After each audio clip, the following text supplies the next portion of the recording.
You're listening to DraftKings Network.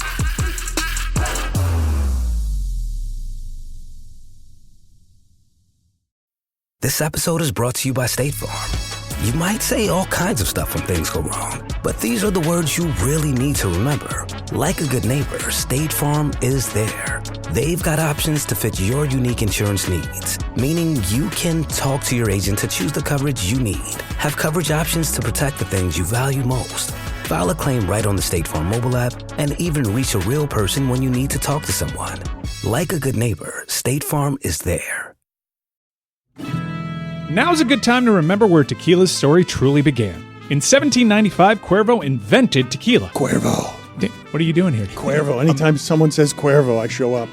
Well, I do know that to be true, but even during ad reads, like... Cuervo. I think you could lay out, especially for one of our great partners. Sweet, delicious Cuervo. Since then, Cuervo has stayed true to its roots. The same family, the same land, the same passion. Cuervo. So, enjoy the tequila that started it all. Cuervo. Cuervo. The tequila that invented tequila. Proximo. Cuervo.com. Please drink responsibly. Cuervo. Welcome to the Big Suey, presented by DraftKings, Why are you listening to this show? the podcast that seems very similar to the other Dan Lebitard podcast. I'm sorry, I'm not going to apologize for that. In fact, the only difference seems to be this imaging. I have been tempted in restaurants just walking past tables to grab somebody's fries that if they're just there. That hasn't happened to you guys? I've done it. And now, here's the marching man to nowhere, Fat Face, and the habitual liar. I'm sure David Samson has a lot of opinions about what he would have done or not done as part of a tribute to a player that soon I will not be able to name because, Jessica, I'm going to make this bet with you before the end of the show. The stakes will be, and I will agree to the terms, I will not talk about this anymore, no matter who brings it up or how they bring it up. I will abstain, but in exchange for that, there has to be something of equal measure that you're giving me. I'll think about it. You keep saying steaks, so I know, but can it be actual steaks? That's what I'm saying. I think that's what he was angling at. No, delicious. It can't. Can you eat be steak? Actually, steaks. No, it can't. Either one of you. You can eat steak. You can have a tuna steak, right? No, I can have. I can have fish and stuff. I can tuna have steak. chicken, but Churrasco you can't have? no steak. Why? Just can't have it. It reacts badly with my body. What do you want? What do you ask? You new here? What do you? How long have you been here, Billy? Come on. I'll go through the list if you want. I can't have paprika. Like we could do that. You'd like that for That me to hurts, do man. that for 3 hours. I just want to get to David. I never thought I'd say that. Hey, David. Billy, it's baseball season, baby. It is. It starts tomorrow. I have a fantasy draft tonight. 9 o'clock is very late for a fantasy draft. Baseball fantasy drafts are like 24 rounds. I don't like this one bit, but I have to do it. I need to know who is your first pick because there are a lot of players that people may not be focused on because of your inside information. You may be able to get somebody really good. It's a good question. So my league, no one cares about this, so we got to get through this very quickly. So my league, each team gets 4 keepers. So I need to kind of go through the list of the keepers and even see who's available. It's a whole thing, and somehow it always sneaks up on me. So I need to cram after the show today. So we'll see. So I'll give you a spoiler alert. Oh. The first pick should always be Jimmy Butler. That's right, Billy. You didn't think that I was not listening to the start of the show, to the entire first segment, where your guys are talking incessantly about Butler and the ridiculousness of that video. There's no way Pat Riley should have approved. You weren't talking about that, were you? What kind of segue was that when you guys were doing baseball? Was that you trying to just talk about what you wanted to talk about? Because he was trying to talk baseball in his fantasy league with you, and you decided to make it about the subject we agreed we weren't going to talk about anymore right now. Yeah, because that was Billy saying, David, and I got a text here offline, which no one's supposed to know about. Hey, we only have a second to talk about baseball. We got to talk about Butler. So that's why I wanted to do that. It was very important to me to get to Jimmy. I actually talked about it in my MLB preview show on Nothing Personal, which I don't have a clip for you to show, which I wish I had, but I don't. But I did a whole preview of the season, but I did work in the craziness of the decision of whether or not you do a video, who approves that, how it works, because we have that kind of stuff all the time, Dan. So what would you have done? Oh, because of the way he left, there's no video. We would not have even told the umpire to pause the game at the first at-bat of that player if that player came back to have an at-bat against us, because normally you have to get permission from the umpire, actually. in order to pause the game for the player to step out, tip the cap, get the ovation from the 749 people there. So we don't do that. We wouldn't have done that for a player who left in that way. I mean, that's being an ass, though, right? Everybody would have noticed that, and it would have inflamed the entire situation. Like, is this not a part? I mean, I don't even say this to mock you. The Miami Heat as an organization, they try to represent class. I don't know that that's something that you guys I resent the implication, Dan, that listen, we did not honor Bobby Cox because Bobby Cox said things that were against our organization. I'm sure it's somewhere that you can look up. It became a big deal, but we stuck to our principles that if you're going to be critical of us, we're not going to open a window for you to be celebrated. So I don't think that it's about class. It's about accountability, which is a concept that I wish more people understood. You can't act like Jimmy acted and expect that it's going to be butterflies and unicorns when you come back. It should be you're an enemy on the different team. See you later. You're welcome. I would have liked a full-page ad in the paper from Jimmy thanking Pat Riley for allowing him to get paid this season, because I would have suspended him the rest of the year, or if the union made me, I would have sat him at the end of the bench for the rest of the year. I think, David, the issue here is it's not about Jimmy Butler. It's what you project to the rest of basketball. And for them, I think they did the right thing. This is yes, you might be angry about things someone has said and done. And yes, internally you might be, go F yourself, but you say the thing that causes the least amount of waves. In the same way that, David, you said that when the Panthers won the Stanley Cup, if you had been the Marlins, you guys would have been MFing like, damn. But externally you say, congratulations to the Panthers. Why? Is it because you owe anything to them? No. It's because you want to project that, hey, we are a place that does it right even when we have been wronged. And that is what you want carrying forward, not those are the petty guys that hate when the other team across town won their championship. Yeah, I would do that for a team in my city, absolutely, but that has nothing to do with rewarding player empowerment or rewarding what Jimmy Butler did to get himself out of Miami. You're comparing apples to peanuts. No, I'm not. I'm saying to you, what's the reward? Just like what's the harm in saying congratulations over there? What's the reward in not doing a 30-second, if that, video that wasn't? I mean, it was kind of toothless, to be honest with you, but they did the bare minimum so that no one can ever say, oh, you petty MFers, you guys didn't do anything when this guy came back, which is, again, it's not about Jimmy Butler. It's about every future free agent, every future player, star player who'd want to come here. They don't want to have the feeling that, hey, man, if I ever force my way out or have to force my way out, they're going to bury me too. That's what it's about. Let's go to an alternate universe, Amin, and let's go to the universe where there was no video. Mm-hmm. Are you spending the first 40 minutes of the show talking about the fact that the Heat are a classless organization for not honoring Jimmy Butler with a video, and then imagining that it would have been, whether it was a great 1-minute video with sound or whether it was an ordinary video? Is that what your position would have been had there been none? If there had been no video, it absolutely would have been the A1 topic of, oh my God, they didn't even play the video. And I'm going to tell you what, David, yesterday they did the intros, a guard from Moses Moody, a blah, blah, blah, forward from Michigan State, Draymond Green. And then after 4, I was like waiting for the guys just to say, and number 10, Jimmy Butler. I thought they were going to do that, and that was it. And then there was a silence, and I was like, holy shit, are they just going to announce 4 guys and then move on to the home team? I literally thought that's what they were going with, because that video took a delay, Jeremy. Back me up. It did. No, there was like a 3-second delay that felt like an eternity. Because like, you were wondering what's going to happen right now. And had they gone directly from 4 guys, all right, now we're going to start talking about the Heat.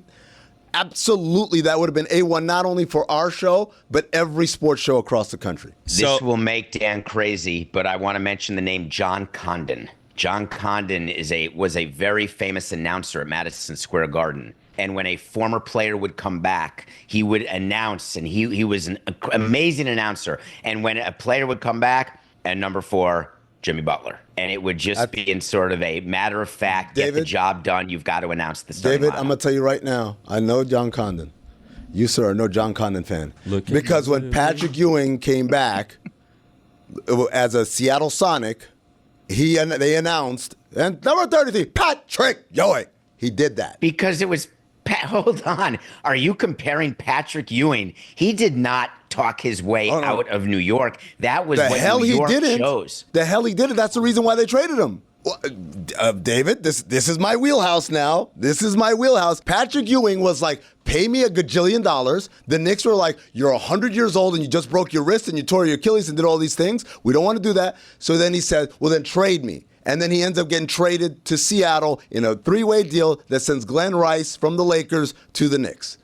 It was one of the worst trades in the history of the Knicks. The fact that they took back assets for that when they just could have let him go. He just didn't want to be let go, so the Knicks moved him. But without debating Patrick Ewing, we're talking about how the Knicks handled his return. He did not leave in a blaze of hatred and rancor when it came to his relationship with the public and with the Knicks the way Jimmy did. Jimmy had been suspended, I can't remember, is it twice or 3 times during the course of this season alone? Yes, it was not like that with Patrick. But that was a Miami Heat decision, right? Miami Heat took and I'm not saying it was the right decision or the wrong decision. I'm just saying it's very, very rare the path that they took, not only to suspend him, but then to choose to fine him through the rules of the CBA at the higher fine amount than what is a typical suspension. So that was more about the Heat, behaving in a way that was unorthodox in the situation than about Jimmy Butler doing something that was highly unheard of. You can't say something's unorthodox, actually, when it's in the 4 corners of a CBA. You know that. No, you have to operate within those confines. No, I know. So but it's actually don't play verbal gymnastics with me. When I say unorthodox, you know what I mean. I'm not saying they went outside of the rules of the CBA. I'm saying they took a path that is least taken among teams who are faced with that kind of situation, which happens yearly in our league. Nobody takes the path that they took, but they took it. It was well within their right to, but we all know that's not a recourse. In the same way that, David, if you took my sandwich out of the fridge, I could call the cops and say theft. And it would be within my right to say this guy stole my lunch, even though it had my name on it, even though we know that most people are just grown up enough to handle it without turning it into a 911 call.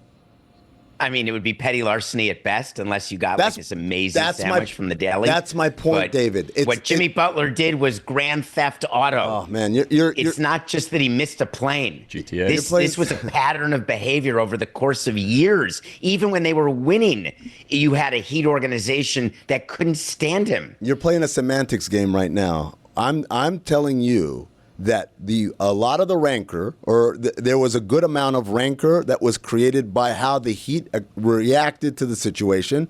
And I'm not saying that they were wrong to do that. I'm just saying it's part of the pie that was baked. And so when you talk about, hey, Patrick Ewing or John Condon never does that. I'm like, well, he did it for Patrick Ewing. We're like, well, Patrick Ewing didn't leave in bad terms. Yes, he did. It wasn't cuddly as a guys. It was great. Hey, we got you too, Patrick. Have fun. It wasn't like that. Both sides were kind of hurt because the Knicks wanted him to retire Nick, and he was like, I want to get paid. And he ended up leaving as a result. And so, but yet when he came back, they did not say, F that guy. Who the hell does he think he is that he should get paid? You know what? Just say his name regular, John. They didn't do that. Because it doesn't take much to just do the thing so everyone gives a nice golf clap. And then if you want to boo every time he touches it after that, you're well within your right. No one booed Patrick Ewing when he touched the ball. As a member of any team, he was celebrated every single time. It's just a bad example. I do know there are players that we could have mentioned. You could have mentioned a Latrell Sprewell as an example. But Patrick Ewing, to me, was just a bad example. We seem to have dueling wheelhouses here, and I'd like to get to the bottom of it. I'd like to see who's got the better wheelhouse here between Amin and David Samson. And even though it's not the most current thing to talk about today, who's got it right when it came to Patrick Ewing? Is it Amin, who knows his basketball history, or is it David Samson, who was a heckler at one time, who would sit in the stands and legitimately heckle Knicks basketball team? And they booed Patrick Ewing while he was a Knick, by the way. So I would never heckle the Knicks. That's incorrect, actually. I would only heckle the road teams because I was lucky enough to sit 2 rows behind the owners of every team that came into the Garden, and it was about 20 feet from the visitors' bench. So Charles Barkley's given me the finger and threatened to fight me, and it was a whole part of my life. It was a Robin, oh God, I'm having a moment on live TV. Robin I was going Thicke. to say Robin Thicker. Thicker? Thicker with an F. Thicker. You know why I knew that? Because it's my wheelhouse. I think he's going to out-wheelhouse you here. He got him there. He got him. I think he's going to out-wheelhouse you here. Samson, I think you've met your match here. Like, whatever you think you know here, you don't know. This is hallowed ground right here. Like, you want to talk about the World Cup or something else? Like, the cricket? Well, okay, I'll concede. I'll capitulate. 80s and 90s NBA, that's my wheelhouse. That's before I was ever in the sports business. I was so deep into the NBA that I can talk about Larry Demick all night long, Lionel Richie. Please don't. Toby Please Knight. don't. I can do whatever you want, no. but you don't accuse me of not having an NBA wheelhouse. What I'm accusing both of you of here, because it feels like you guys are misremembering a whole lot of things. The money got in Patrick Ewing's way as well. The endings on these things are they're hardly ever what you want them to be. Like it is so very hard to break up with an aging superstar. Dan, you know what this is like? This is like the Seinfeld episode where he had the perfect breakup and no one believed him. Like, what? No, that doesn't happen. Like, no, we really both looked at each other. We're just friends. Yeah, we're just friends. Like, This is nothing like a Seinfeld episode. Isn't it? It actually is. Is it? This episode, at least. Boom, ba-dum, bum, bum. Guys, notice that a record number of college players entered the transfer portal yesterday? Entered what? The what? Transfer portal. Oh, that's what that was. That's a true story, Billy. What a crazy thing that they have the portal open during the tournament when we should be focusing on the Sweet 16. And you all got what you want. You wanted players to get paid. You wanted them to be in the union. Now 700 plus of them go into the portal. It's crazy. You and Skipper were arguing about this, and it seemed like one of the best arguments I've seen between you two, because you do a great job on the Sporting Class with Pablo Torre and John Skipper talking about sports business. And he said something that got aggregated, which is that March Madness and all this stuff can go to pay-per-view, and you can stop NIL entirely, the entire mess of free market capitalism. Not surprising that he would want some governance over that. I was surprised to hear you say, "Nah, freedom for everybody." Well, that's actually always been my position, Dan. I'm the one who fought with the union in baseball. I wanted players to get free agency immediately and have it every single year. And now a player in baseball, they have to be with the team for 6 years before they get free agency. And the union would never agree to it because they thought that players wouldn't be able to earn their pay each year. And you'd be actually losing money as a player to do that. And I was willing to say always be free. And that's what college players are. They are free agents, even when they sign long-term NIL deals. If they're not paid or there's any way to get into the portal, which there is, they just go to the next highest bidder. And what Skipper was saying is what he wants is just a super conference. He wants Yankees, Red Sox every day, every game on national television. He wants North Carolina Duke every game, every round of every series, and every round of the NCAA tournament. And to me, one of the exciting things are the upsets. And what he countered with is that an upset would be anybody who's not favored. If it's North Carolina Duke and North Carolina is favored by 5 and Duke wins, that's an upset that would make fans happy. And I just had a fundamental disagreement. It's really fun to root for the underdog during these tournaments. David, I have to agree with you. I think someone did this years ago, I think it was 10 years ago, but what is the perfect formula for March Madness? And the perfect formula is first couple of days, upsets. We get to Sweet 16. I want to say you want 2 or 3 Cinderellas. By the Elite Eight, maybe 1. By Final Four, you want 4 blue bloods. So there is an element. You need that little bit of people like, wow, St. Mary's really making a run. But by the time we get to the end, we don't want any of those Cinderellas. The numbers are good on this tournament. Everybody wants the action. It's uniforms running up and down, and it's all a lot of fun. But when you're talking about some of the stuff that you guys are talking about, which is the business of this, that keeps becoming more and more expensive with streaming and more isolated, the solution, fragmented, I should say. When John Skipper says the solution is stop what you're doing now, and make it something that is pay-per-view and have it be something that is more organized as a made-for-television event. His quote specifically was, why wouldn't you create 4 super conferences, 64 teams, and that's your governing body? Who else has a governing body, which is an independent third party? Why don't 4 college conferences go, hey, we're going to do our own basketball tournament, 64 teams. We'll sell that for $1.5 billion, and we'll divide that amongst our schools,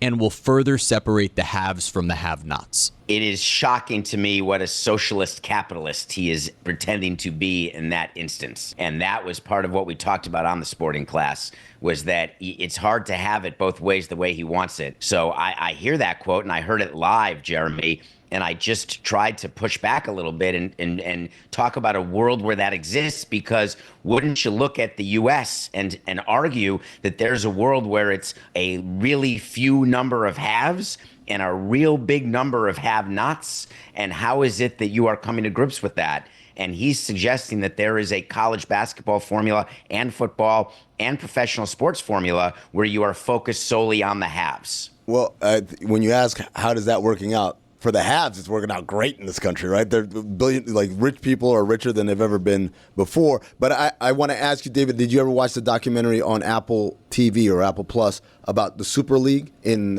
Europe, about how they try to create a Super League because American businessmen came in and said, hey, Chelsea, hey, Man U, why are you guys in this UEFA thing? Make your own thing, keep all the money.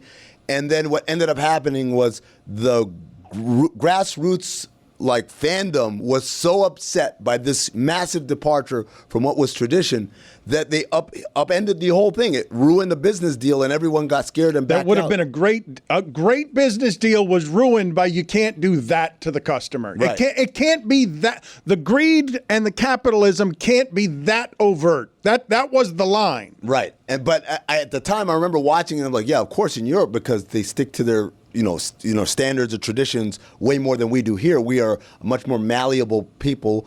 That's why we have a lot more convenient things here than in Europe. But having said that, I wonder if this would have been the line, David. Do you think the people would have risen up and said, no, I'm a Duke fan. I'm a North Carolina fan. I don't want to go to this weird Super League thing. I want to I want to watch Wolford have a chance to kind of play one of us. So what's interesting about that, and yes, of course, I've seen it and covered it. What fascinated, do you remember who led that? It was led by the American owners of EPL teams who were trying to do things like John Henry couldn't do as owner of the Red Sox because he doesn't have the votes, because he would do it right now today. He would create a Super League in Major League Baseball. And would he do it with his Penguins? Wait to see. But in terms of baseball, that's what he's wanted. Why would, except when he owned the Marlins, why would I pay money for teams to beat me when I can just keep paying the teams around me who are as big as I am, and we can keep a bigger share of the money? And what we used to say to him, John, what happened to you? I can't believe how you've changed given what you now own versus what you did. But do you think that your revenue would be the same if your schedule was that you played the Yankees, Dodgers, and Cubs 50 times each in a 150-game season?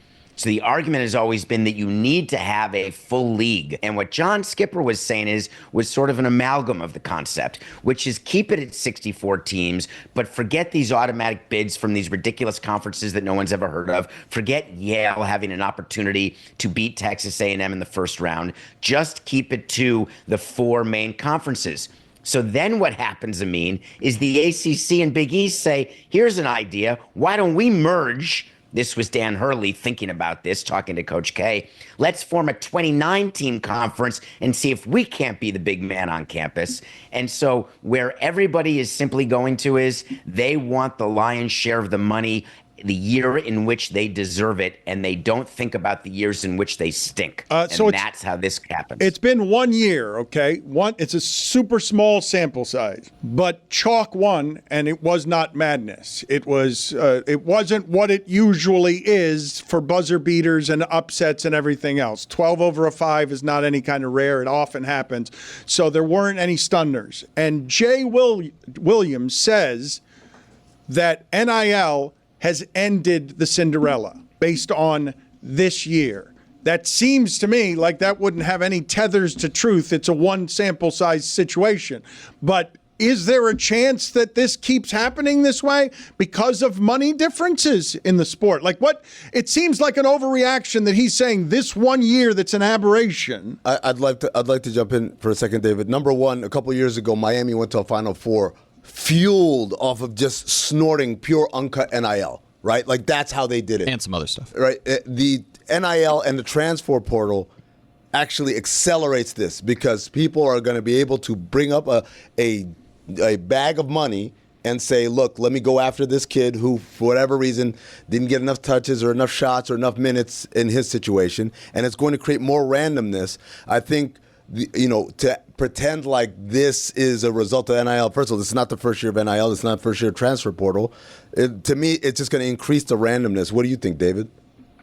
It's two things. One, it's people saying that Yankees, Dodgers were in the World Series last year. Look how broken baseball is. Mm-hmm. But the year before was the Rangers and Diamondbacks. So you certainly can't look at a one-year sample. And the second thing I would offer you is we talked about Steph Curry earlier in the show today. Steph Curry has made a commitment that he wants to see, and I mean, this is not my wheelhouse, Davidson, he wants to see them become a force. If he wants to pour in the type of money required to do the type of recruiting to make Davidson look like and feel like Duke, I'm all for that. Let him do that for his alma mater and let teams decide which years they're going to really go for it or not. That makes it like any other league where sometimes you're winning, sometimes you're losing, but never be in the middle. Let's talk about something that makes watching college hoops even better. Evan Williams Bourbon. It's game day's #1 pour. The perfect addition from tip-off traditions to buzzer-beater celebrations. This award-winning bourbon is extra aged for a taste that's smooth, rich, and easy to enjoy, whether neat, on the rocks, or in a classic cocktail. Personally, I like to drink it on the rocks. So, whether it's a pre-game pour or a post-win nightcap, make every game day moment even better with Evan Williams. Visit evanwilliams.com to find a bottle near you. Evan Williams Kentucky Straight Bourbon Whiskey. Bardstown, Kentucky. 43 to 45% alcohol by volume. Enjoy responsibly. 21 and older. All right, I know I got to do this ad read, but hold on. Let me reapply. Did you hear that? Yep, that's my new favorite lip gloss from NYX Cosmetics. Now I'm ready to talk to you. I've been a huge fan of NYX Cosmetics for many years now. In fact, I use their Thick It, Stick It brow gel every single day. So you can imagine my excitement when we recently received a special delivery to the Batard studios from our friends over at NYX Cosmetics. And there it was. When I opened the box, glowing, I heard the angels sing, "Ah." It's their latest lip gloss fat oil lip drip. It's NYX Cosmetics' first lip oil of its kind. This creamy lip oil will have your lips dripping with fat perks. You get all the shine of a lip gloss and none of the stickiness while experiencing 12-hour hydration. I'm usually a matte lip gloss kind of gal. My normal go-to is NYX Cosmetics lip gloss, the Lingerie XXL. But after applying the status update shade, I have found my new go-to lip gloss. Fat Oil Lip Drip has high shine finish with comfortable wear and none of the sticky texture. A lip product that's hydrating, non-sticky, and only $9? Now that's a win. Try Fat Oil Lip Drip from NYX Professional Makeup. Available in 14 universally flattering shades. Find your perfect Fat Oil Lip Drip. Shop now at nyxcosmetics.com or a retailer near you. So I've been trying to be a little healthier here at the start of the year. I didn't exactly do that through a lot of last year, and it's really important to, find the right ways to be able to eat and exercise. And if you're ready to optimize your nutrition this year, Factor has chef-made gourmet meals that make eating well easy. They're dietitian approved and ready to heat in just 2 minutes. So you can fuel and feel great, no matter what life throws at you. Factor arrives fresh and fully prepared, perfect for any active, busy lifestyle like those of us in the shipping container. But with 40 options across 8 dietary preferences on the menu each week, it's easy to pick meals tailored to your goals. Choose from preferences like Calorie Smart, Protein Plus, or that keto diet. Reach your goals this year with ingredients you can trust and convenience that can't be beat. And guys, I can tell you this from my own personal experience. The honey mustard chicken meal is absolutely delicious. It literally tastes like you're going to a restaurant. I've really been enjoying Factor meals. Eat smart with Factor. Get started at factormeals.com/Dan50off and use code DAN50off to get 50% off your first box plus free shipping. That's code DAN50off at factormeals.com/Dan50off to get 50% off plus free shipping on your first box. Dan Le Batard. Tatas. Stugats. Tatas. This is the Dan Le Batard Show with the Stugats. Before the end of this segment, I wish to have a Patrick Ewing off between David Samson and Amin to see who has the greater wheelhouse. It's one of the most pathetic things to ever happen around here, but they're both entrenched in their positions that they know more about the Patrick Ewing era than the other one does. Before I do that, though, I want to ask you, the group as well, have any of you seen Adolescence on Netflix? Literally just talking about him on the last episode, Dan. I don't know if you want to spoil it. Have you seen the whole thing yet? I have, yes. It's Spoiler Wednesday. Wednesday, It is so Spoiler be Wednesday, careful. yeah. Okay. It doesn't come out on Sundays, though, so we can't talk about it yet. All right. So anyway, this is one of the most popular shows on Netflix. And David, I need you to. What happened, David? What do you? It's already all out. What do you mean an episode is coming out on Sunday? No, I'm saying it didn't because we talked about White Lotus for Spoiler Wednesday. So the shows that come out Sunday, the spoiler day is Wednesday. He's just worried in general. Our audience has reacted very poorly to me, particularly ruining shows because I told them all that Goggins came out with his penis. What? So it's Wednesday. It's safe. It's okay It on wasn't a Wednesday. him. It was Isaac's, by the way. No. But No. Isaac's is a different thing. That's a different thing. He's talking about Goggins on Righteous Gemstones. I'm talking. Yes, you're talking about White Lotus. Get your front. Get your penises right, David. Okay, please. Thank you. I would appreciate it. I would like to be. You're smug. You're serious. No, you're smug though. You're smug. Okay, I was talking about a different penis, and you're like, no, I know which penis you're talking about. Let me correct you with my penis. It's annoying. I have no illusion that I'm anything other than Jewish. I would like to just point out. Means. He's got an illusion You've about never that. heard that? I don't want to do You've this. literally never heard that, Dan. I don't want to do this. You brought it up, Dan. I brought it up. I mean, you did bring up the penis. You're talking about penises, and I'm Not telling you yours. there's I was not no- talking about yours in any way. Didn't care about yours. Wasn't asking about yours. Wait, I'm curious what just happened. I sort of didn't really I heard understand penis. it.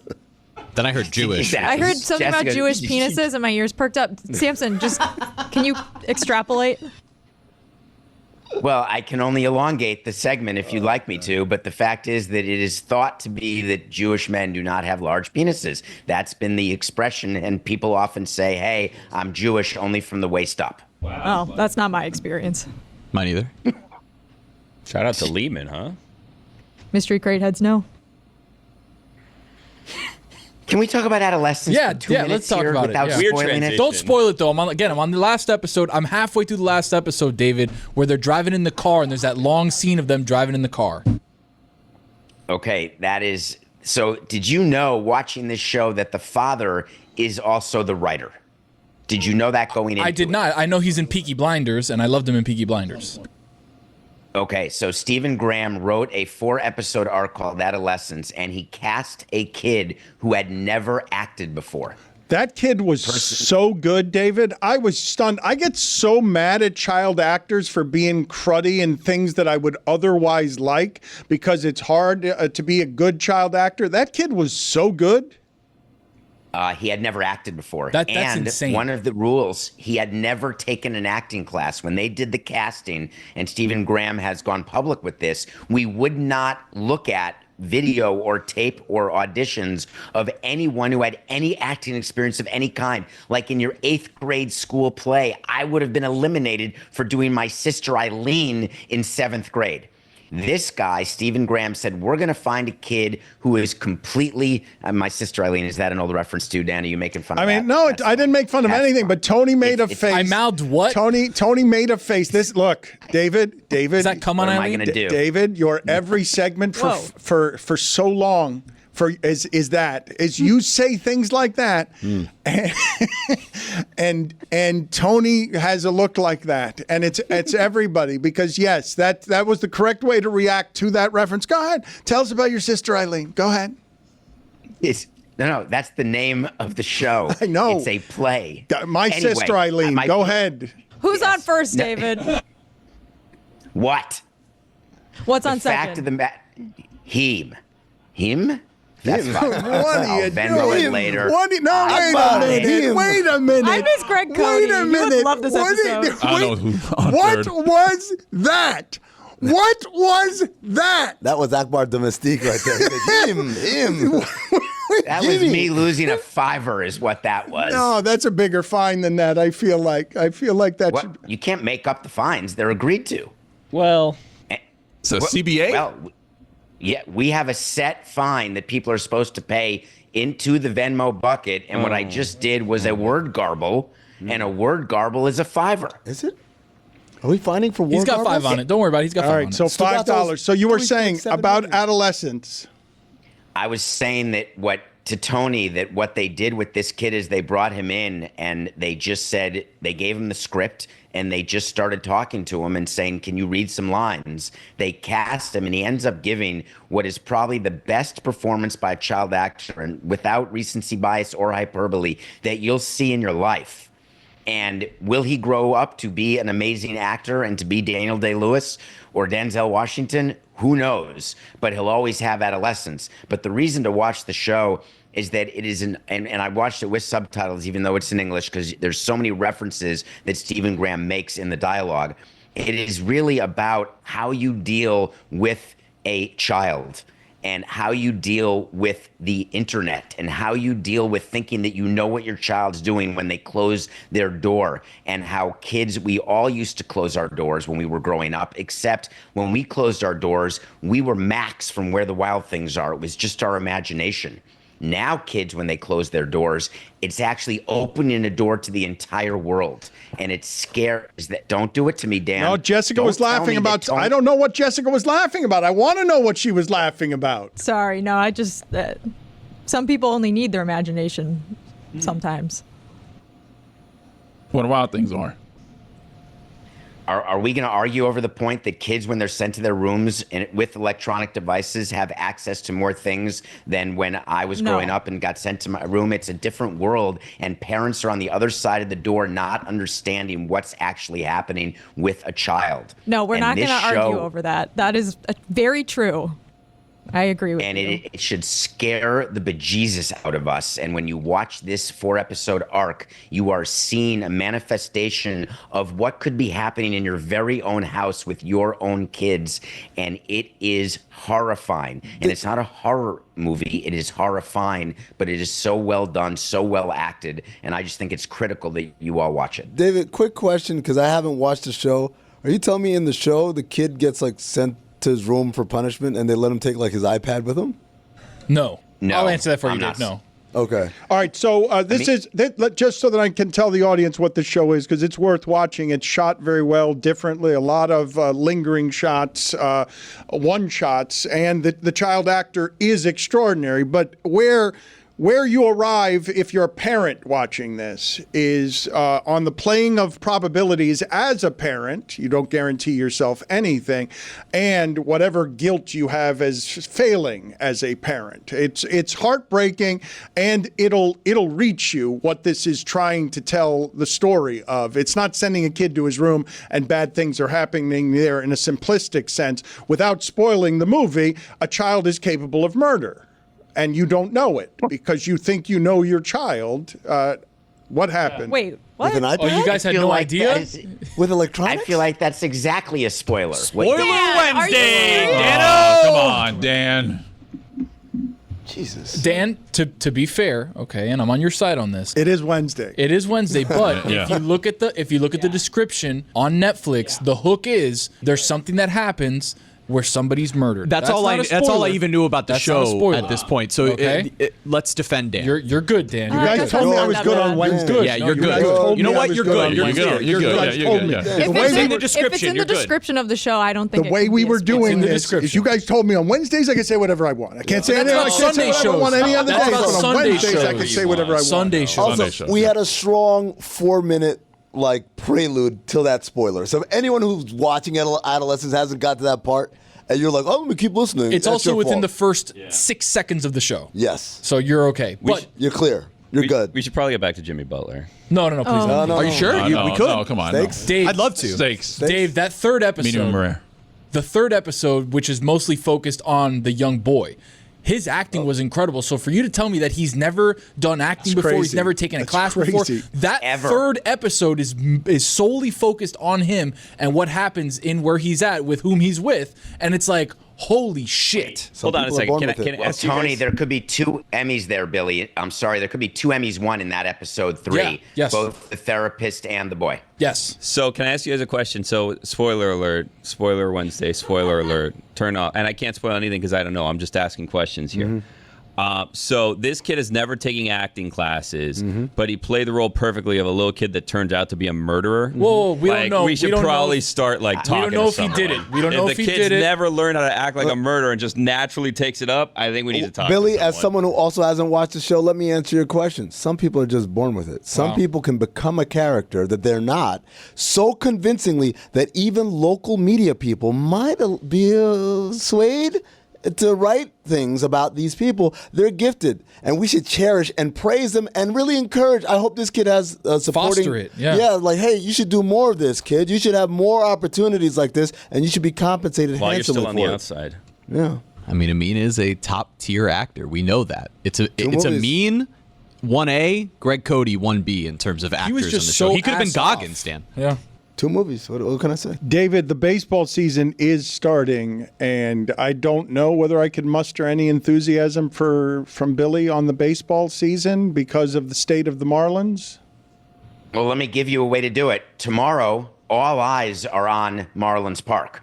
It's the best pitching matchup in all of baseball, happening only moments from your studio right now at about 4:10 p.m. It may be sold out, but I bet there's tickets on the secondary market. But Paul Skeens of the Pittsburgh Pirates, who is the favorite to win the Cy Young Award as a second-year player coming off his Rookie of the Year and 3rd or 2nd place finish last year, Jeremy, I don't remember which, is going against Sandy Alcantara, who's coming back from injury, who's been locked in already. This is a matchup that you're not going to get often throughout the season, whether you're a Dodger, Yankee, Mets fan, whoever you are. That's an unbelievable game. You may not have heard of the position players for the Marlins or the Pirates, but the good old-fashioned starting pitching matchup, get yourself to Marlins Park tomorrow for opening day. They're also selling, I think, special ticket packages where you can get a commemorative shirt of the matchup. David, wouldn't you guys sometimes do things where you would pitch your ace day 2 because you knew you were going to sell out opening day, and then it's well, you can see Jose game 2 though. No, you want to line up your rotation for your best pitcher to start the first game, and we would always go against the other team's best pitcher, and we knew it. And remember, all the talk about who's your opening day starter, it doesn't really matter because the rotations change so much during the course of the season. But no, you want your best out there no matter what opening day. Nothing Personal is the name of the podcast. He does it daily, beginning live every day at 8 a.m. Thank you, David. Thank you.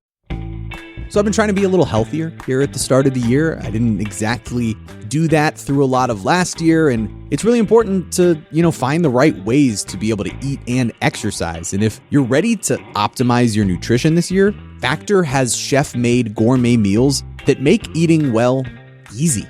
They're dietitian approved and ready to heat in just 2 minutes, so you can fuel and feel great, no matter what life throws at you. Factor arrives fresh and fully prepared, perfect for any active, busy lifestyle like those of us in the shipping container. But with 40 options across 8 dietary preferences on the menu each week, it's easy to pick meals tailored to your goals. Choose from preferences like Calorie Smart, Protein Plus, or that keto diet. Reach your goals this year with ingredients you can trust and convenience that can't be beat. And guys, I can tell you this from my own personal experience. The honey mustard chicken meal is absolutely delicious. It literally tastes like you're going to a restaurant. I've really been enjoying Factor meals. Eat smart with Factor. Get started at factormeals.com/Dan50off and use code Dan50off to get 50% off your first box plus free shipping. That's code Dan50off at factormeals.com/Dan50off to get 50% off plus free shipping on your first box.